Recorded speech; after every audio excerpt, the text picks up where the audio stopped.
Hi guys, morning. Welcome to my channel, the Windows Workshop. Right. Today I'm going to show you how to using from your desktop computer the disk defragment option, how to make your windows more faster, right? So this defragment means the fragment means like it will make your the on your windows, right? It will remove your unnecessary files, unused file, dump file, temp file, right?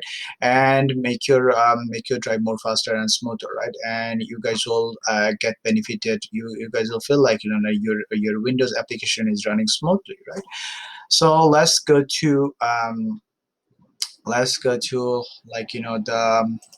the home button, right? You guys could type the fragment, right? It will come, it will pop up on your windows, right? It's depend on how many drive you are using on your specific drive. It could be the HDD drive. It could be solid state drive, SDD drive, right?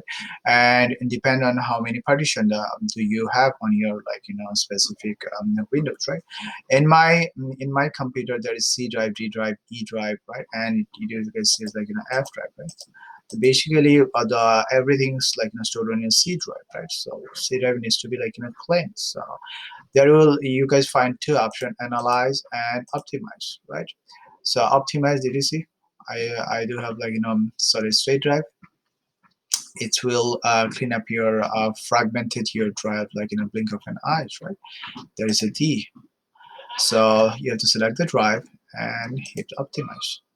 Also you could, if you guys do the system automated, the maybe like a daily, weekly, or monthly, right? You could go to the change settings, right? Did you see there's another window pop up, optimization schedule? You could schedule your you could schedule your drive.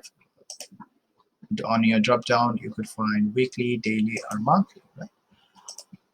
That's all guys, hope that will help.